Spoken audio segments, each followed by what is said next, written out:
আসসালামু আলাইকুম। সপ্তম শ্রেণীর সুপ্রিয় শিক্ষার্থী, আশা করছি তোমরা ভালো আছো। তোমাদের ষান্মাসিক সামষ্টিক মূল্যায়ন পরীক্ষা চলছে। আগামী 15 তারিখ তোমাদের গণিত পরীক্ষা অনুষ্ঠিত হবে। গণিত পরীক্ষায় 100% কমন উপযোগী কিছু প্রশ্ন প্লাস উত্তর নিয়ে আসলাম। এসব প্রশ্ন যদি তুমি সঠিকভাবে সমাধান করতে পারো তাহলে তোমাদের মূল পরীক্ষার যে প্রশ্ন রয়েছে সেই প্রশ্নে অনেক কাজে দিবে।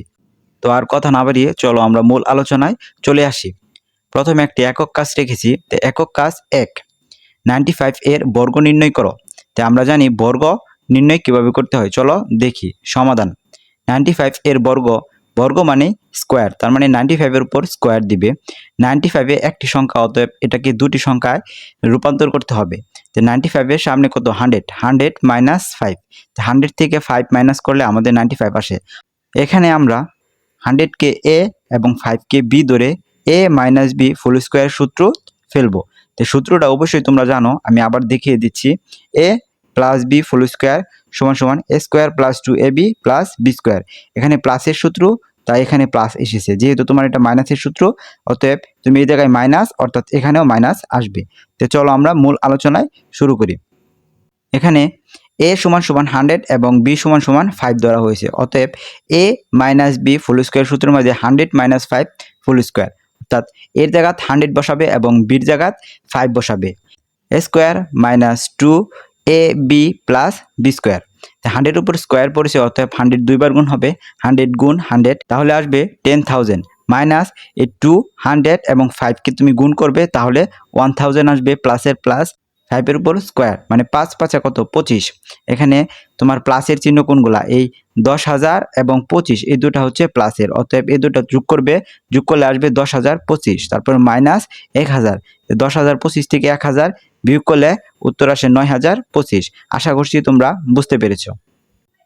এখন আমরা একক কাজ 2 দেখব। একক কাজ 2, এখানে a প্লাস বি এর মান দেওয়া আছে এবং এ বি এর মান দেওয়া আছে। আমাদের বলা হয়েছে a মাইনাস বি হোল স্কোয়ারের মান নির্ণয় করতে। তার মানে a প্লাস বি এর মান দেওয়া হয়েছে 4 এবং এ বি এর মান দেওয়া হয়েছে 2। এখানে আমাদের সমাধানটা কিভাবে লিখেছি চলো দেখি। সমাধান দেওয়া আছে, আমাদের মানটি আমরা তুলেছি। তারপরে আমরা জানি a মাইনাস বি হোল স্কোয়ারের অনুসিদ্ধান্ত a plus b whole square minus 4ab। এখানে a plus B full square minus 4ab বসানো হয়েছে। আমরা a প্লাস বি এর মান বসাবো এবং 4ab এর মান বসাবো। a প্লাস বি এর মান 4 এবং ab এর মান 2, আমরা মান বসিয়েছি। এখন 4 উপর স্কোয়ার মানে 4 আর 4 গুণ হবে, তা 4 4 16, মাইনাসের মাইনাস, এদিকে 4 এবং 2 গুণ হবে, অর্থাৎ 4 দুগুণা 8। এখন 16 থেকে আমরা 8 মাইনাস করব, অর্থাৎ 16 থেকে 8 বিয়োগ করলে উত্তর আসে 8। তার মানে আমাদের নির্ণয় মান 8। আশা করছি বুঝতে পেরেছো। এখন আমরা পরবর্তী কাজটি দেখব। এটি একটি দলীয় কাজ। দলীয় কাজে বলা হয়েছে a মাইনাস তারপরে 1/a সমান সমান 5 হলে ক নম্বর প্রশ্নে বলা হয়েছে a plus 1/a whole square এর মান নির্ণয় করো। চলো আমরা দেখি। উদ্দীপক থেকে পাই, আমরা উদ্দীপকে a মাইনাস তারপরে 1/a এর মান পেয়েছি 5। অতএব a মাইনাস 1/a এর মান সমান সমান আমরা লিখেছি 5। তা আমরা জানি a মাইনাস বি ফুল স্কোয়ারে যে অনুসিদ্ধান্তরা রয়েছে সেই অনুসিদ্ধান্তরা লিখব। তার মানে a minus b full square plus 4ab। এখানে a বলতে a এবং b বলতে এই অংশটাকে বোঝানো হয়েছে। তারপর আমরা মান বসাবো a মাইনাস বি, অর্থাৎ এই অংশের মান হচ্ছে 5, প্লাসের প্লাস, a এর সাথে a কাটাকাটি অর্থাৎ বাদ হয়ে গেছে। তার মানে 4 আর 1 গুণ করলে 4 একে 4। 5 এর উপর স্কোয়ার, তার মানে 5 দুইবার গুণ হবে, 5 গুণ 5 অর্থাৎ 5 5 25, যুগের যুগ 4 এর 4। এখন 25 আর 4 যোগ করলে আমাদের কত আসে? 29। অতএব নির্ণয় মান 29। আশা করছি ক নম্বর প্রশ্ন বুঝতে পেরেছো। এখন খ দেখব। খ খ প্রশ্নে বলা হয়েছে প্রমাণ করো যে a square plus 1/a square সমান সমান 27। আমরা এই খ নম্বর প্রশ্নটা এখন সমাধান করব।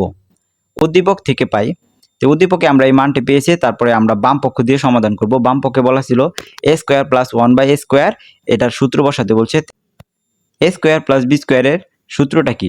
a minus b full square plus 2ab।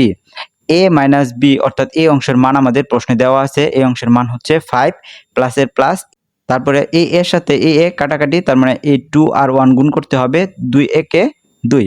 আবার 5 এর উপর স্কোয়ার মানে 5 দুইবার গুণ হবে, 5 5 25, যুগের যুগ 2 এর 2। এখন 25 আর এই 2 যোগ করলে আমাদের উত্তর আসে 27। আমাদের এটাই প্রমাণ করতে বলা হয়েছিল। অতএব বাম পক্ষ সমান সমান ডান পক্ষ প্রমাণিত। অর্থাৎ আমরা এই উত্তরটাও তুলে দিয়েছি, এখন প্রমাণিত। আশা করছি তোমরা বুঝতে পেরেছো। তো সুপ্রিয় শিক্ষার্থী, আমরা তোমাদের এখানে 2টি কাজ দেখিয়েছি। আশা করছি কাজ দুটি তোমরা বুঝতে পেরেছো। এই 2টি কাজ ভালোভাবে বুঝতে পারলে তোমাদের পরীক্ষায় কাজে দিবে। তোমরা ভালোভাবে তোমাদের গণিত পরীক্ষার জন্য প্রিপারেশন নিতে থাকো। আর 15 তারিখ পরীক্ষার প্রশ্ন আমরা 14 তারিখ রাত্রে পাওয়ার পর সমাধান দিব। আশা করছি তোমরা আমাদের এই চ্যানেলের সাথে থাকবে এবং 100% সঠিক সমাধান পাওয়ার জন্য আমাদের এই চ্যানেলের সাথে থেকো। আসসালামু আলাইকুম।